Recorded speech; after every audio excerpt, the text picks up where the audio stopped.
Hello, and welcome to In the DeNovo, a series of video interviews with today's thought leaders on everything to do with treasury management, product management, and instant and faster payments, covering topics from payments to industry trends and other exciting subjects coming in the future.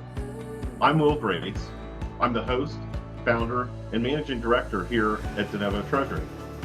We're a consulting firm focused on helping financial institution leaders define strategy, transform client experience, and grow revenue in the treasury management space. Thanks for joining us and staying in the know within the DeNovo. Yeah, so this isn't something that's just about bringing a new product to market. This is something about kind of reinventing a product that's already there, right? And this is something you can apply to an existing product that's not selling well, or finding out why something isn't hitting the market and why it's not hitting the audience, right? It absolutely is. So my story at Autobooks, so I've been here for 5 years, and for those that aren't familiar, we provide a suite of small business tools integrated into internet banking. So if you're a small business owner and you want to organize your books, send an invoice, accept credit card, ACH payments, all that sort of thing, you log into internet banking and you'll see us embedded in internet banking, and we can sort of provide those services there. When I started, it's basically exactly what you're describing. So we had from a technical perspective, a great set of tools that had been created and integrated into internet banking. And we had what I call the Chinese food menu of features, right? You want bill pay, you want automated bookkeeping, general ledger, balance sheet, send an invoice, accept pay, like sort of pick your poison here. What do you want, right? And adoption was fine, but it was growing fairly slowly, right? So the first thing that I did was gather the team up, and as you can expect, basically say I've recruited 10 people. We're gonna spend an hour with each one of these small business owners. They've all been using our software for at least 90 days, 120 days. So they're beyond the honeymoon period. They're not just gonna tell us that they love us. They're actually using it in their business. And we're gonna go back to what we call the timeline. With everything going on in your business, in your treasury management consulting business, what in the world caused you to wake up one morning and think, I need a new way to manage whatever it is you needed to manage, whether it was your books or your invoicing? Like, how did this story start, and what started to propel you down this path? And then learn their entire journey to the moment that they signed up for Autobooks and then started using it, and whether it met their expectations. And to the outcome, essentially, like very, very early wins, I'd call them. So one was, again, to go back to disintegration, we learned that basically small businesses worry about accounting and bookkeeping twice a year. Once when they're doing their taxes. Second, if on the off chance that they're applying for a loan, they need to have all their books together. They think about getting paid every single day. Did I send that invoice, or did I forget? Is the customer overdue? Do I need to reach out to bother them? How's my cash flow looking? Like, am I going to make payroll, or do I need to call those customers and say, hey, your invoice is overdue and you're putting me in a bad position? It's constantly top of mind. So we basically took our one product, pulled it apart, made invoicing very, very front and center, because it's what people were signing up for all the time, and then put accounting as an upgrade. You're using us for invoicing. We're handling your cash flow. By the way, we can handle all your books. So go in and upgrade. And of course, obviously, we're then a great small business tool for the bank and addressing that customer segment.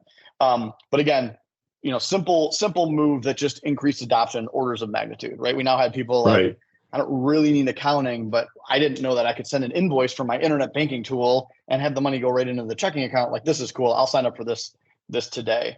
And then the other piece was we basically created a payment link.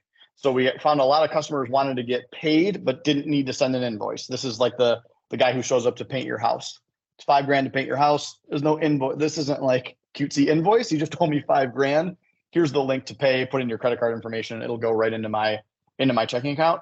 We found that demand very quickly just from doing interviews where people would say, I use your invoice, but it's like a formality. Like, you force me to type in what product, what quantity, blah, blah, blah. And I love the fact that when I send that out, the customer can pay and the money goes into my checking account. I don't have to move it from anywhere else. But the reality is, like, I just want a form that somebody can fill out to pay me. again, like quick struggle. Like I'm using your product, but it's not right on the bullseye. I got to go through all this formality, launch the payment link, which still today accounts for over 50% of the company's revenue 5 years later. Couple Right. interviews right there. Again, not chat GPT, not all the sexiness, but right on the nose in terms of customer demand.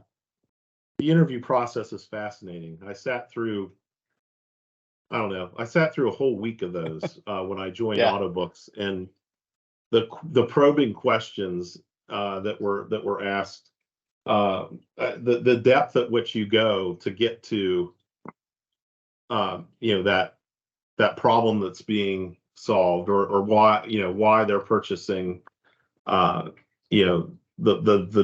product, why they're hiring the product, I guess. It's incredible to me, the depth that the interviewer gets to.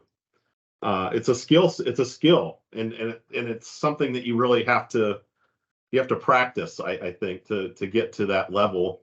And you have a great team that does that really well.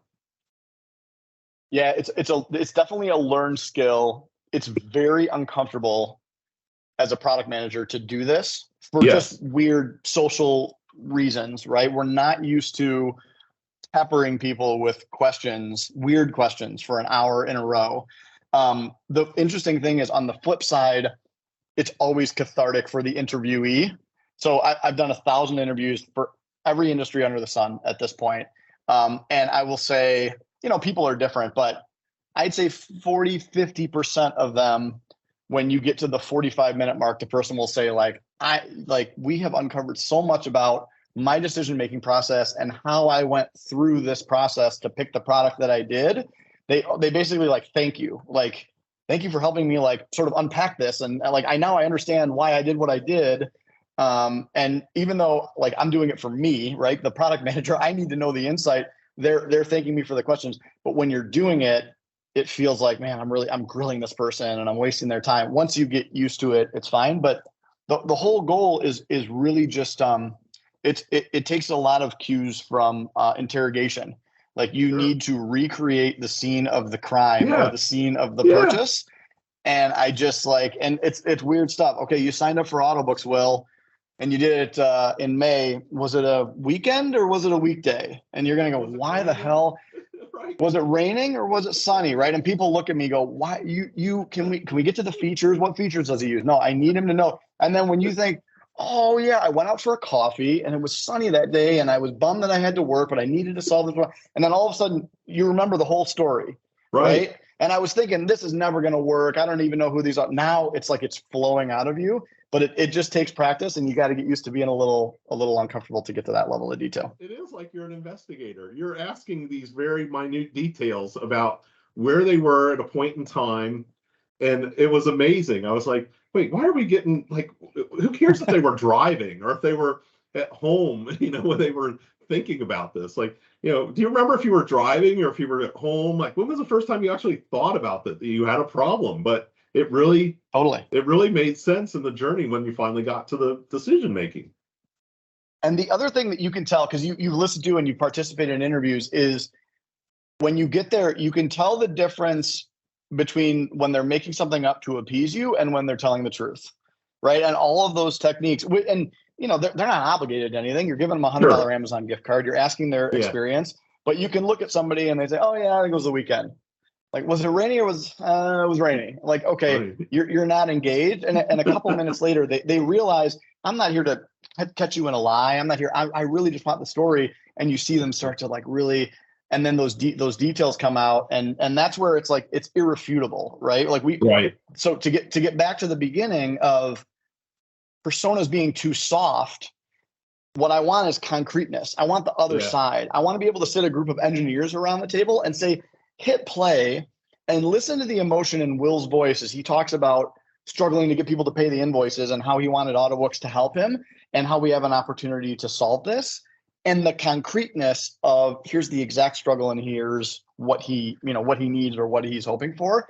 That's the goal. If you can get to that, you've got product managers that are now lighting up, and you've got engineers that are aligning to it, because okay, this isn't somebody, it's not some sales guy BSing me, oh, they need this, they need that. It's not some product guy trying to sell me a book of goods. Like, we can all listen to these interviews, and the emotion in there and the struggle is all right there. And like, all right, let's go solve it. Now you've got an aligned team that's going to go ship something really, Right. really amazing. I love it when a good conversation comes together. We are so lucky to have friends willing to sit down and talk with us about the industry. For more content like the video we shared today, check out our website at denovotreasury.com and our YouTube channel at DeNovo Treasury. Thanks for joining us today for In the DeNovo. See you next time.